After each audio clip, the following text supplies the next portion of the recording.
político cada vez más tenso, las recientes revelaciones de Donald Trump sobre autorizar operaciones de la CIA en Venezuela reavivan el debate sobre el papel de Estados Unidos en América Latina. Desde Panamá hasta Buenos Aires, los tentáculos estadounidenses vuelven a sentirse. Para discutir este tema saludamos a esta hora a Juan Gabriel Tocatlián. Él es sociólogo con un PhD en Relaciones Internacionales por la Universidad Johns Hopkins en Washington. Bienvenido a France 24, Juan Gabriel. Gracias por la invitación. Primero, ¿cómo interpretar este resurgimiento del interés de Estados Unidos en América Latina bajo el liderazgo de Donald Trump? Yo diría que hay que colocar un contexto un poco más amplio que América Latina, pero en ese contexto, por supuesto, precisar el lugar de América Latina. Estados Unidos, una gran potencia, sin duda, con Trump ha mostrado varios elementos que deben ser considerados. En primer lugar, hay un límite a la proyección de poder de los Estados Unidos. Estados Unidos se ha ido debilitando estructuralmente por razones internas y por profundos cambios internacionales. En ese contexto, lo que uno observa es un Estados Unidos que está en una situación de relativo repliegue.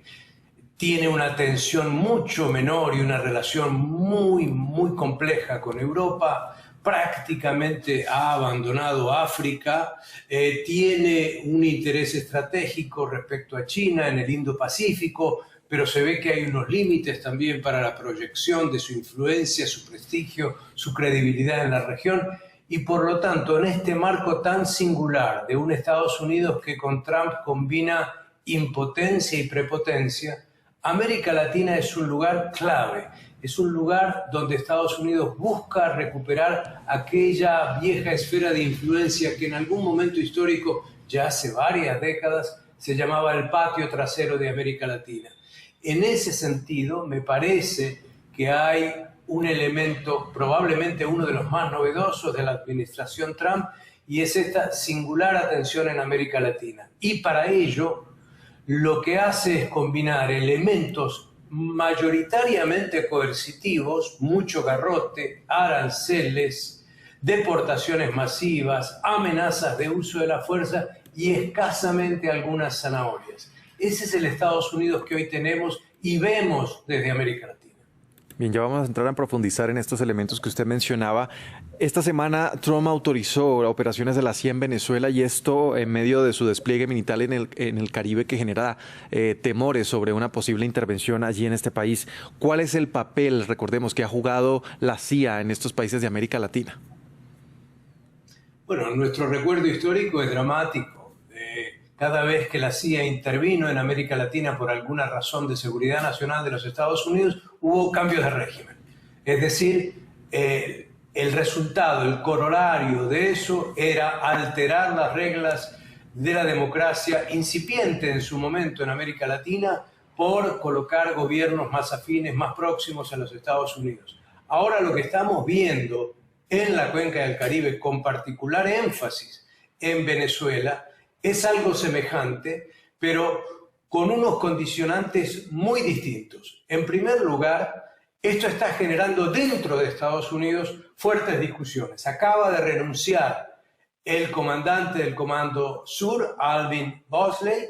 Este es un caso inédito. Los comandantes del Comando Sur se quedan en esa posición aproximadamente 3 años. Esto identifica el hecho de que no se debe sentir muy cómodo emprendiendo acciones que son francamente ilegales frente a Estados Unidos y ilegales frente al derecho internacional. En segundo lugar, ahora no se trata simplemente de una evaluación respecto a la naturaleza de la política interna, sino todo esto está condicionado por el tema de las drogas, donde Venezuela, por supuesto, tiene un papel específicamente en el comercio internacional de las drogas, particularmente de la cocaína, muy especialmente en el términos de tránsito, en realidad mucho más hacia Europa que más hacia Estados Unidos, cuando el problema real de Estados Unidos es el consumo de fentanilo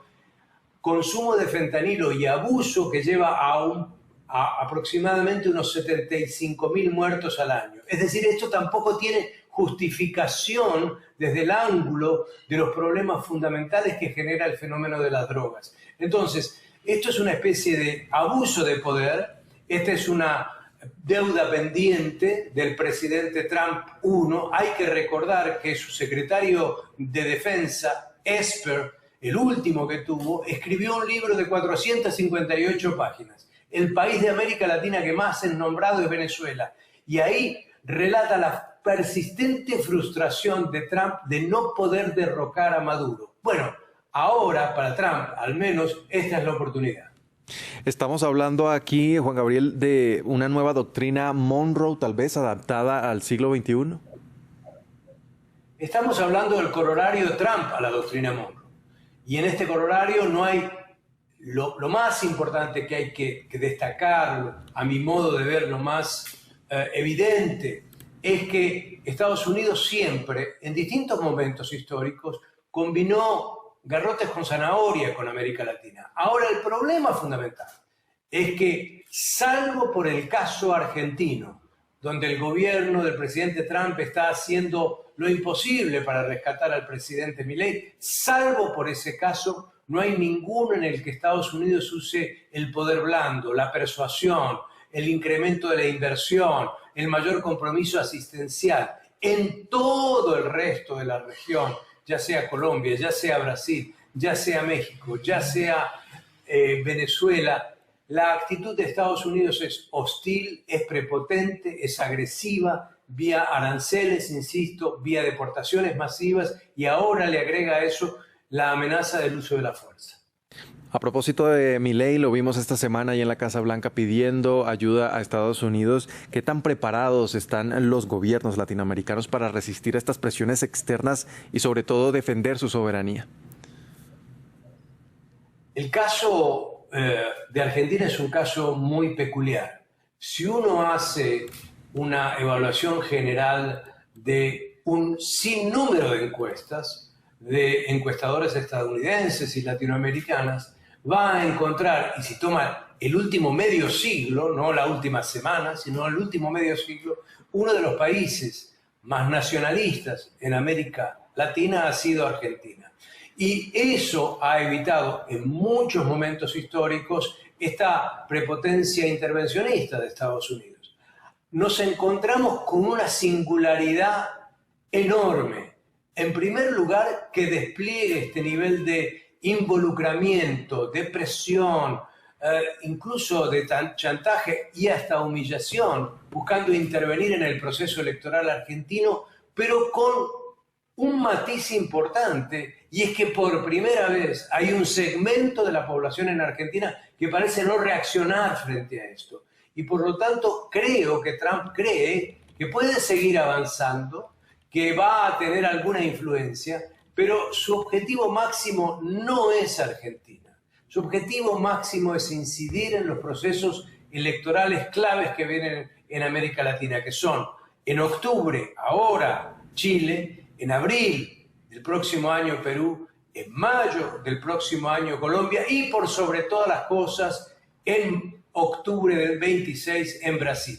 Si lograse alterar y tener fieles, leales al estilo Milei en esos nuevos procesos electorales, Estados Unidos se va a encontrar, Trump se va a encontrar con una situación inesperada. A principios del siglo XXI hablábamos de la ola rosada en América Latina. Bueno, ahora tendremos una ola trumpista en América Latina si es que los resultados electorales llevan a gobiernos de derecha y extrema derecha en estos países. Juan Gabriel, en medio de esta prepotencia que usted recalca que viene de Estados Unidos, ¿qué paralelos se encuentra, por ejemplo, entre la política exterior de Donald Trump y la de William McKinley, este presidente republicano al que Trump admira, hay que decirlo?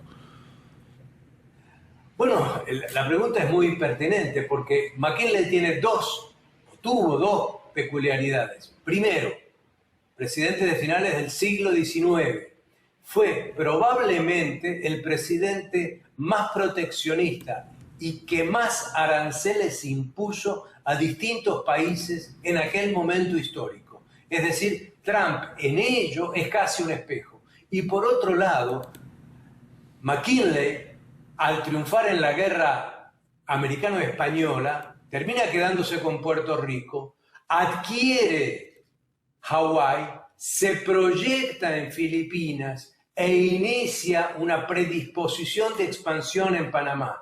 Es, por así decirlo, el momento más expansionista, más ambicioso de Estados Unidos, de ahora ya consolidándose como una nación importante en el continente, ir más allá de la región.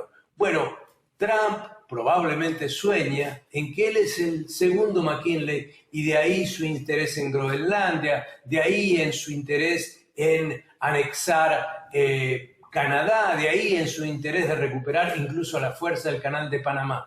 Es decir, Trump es McKinley II, tanto en lo comercial como en lo militar. Muy bien, era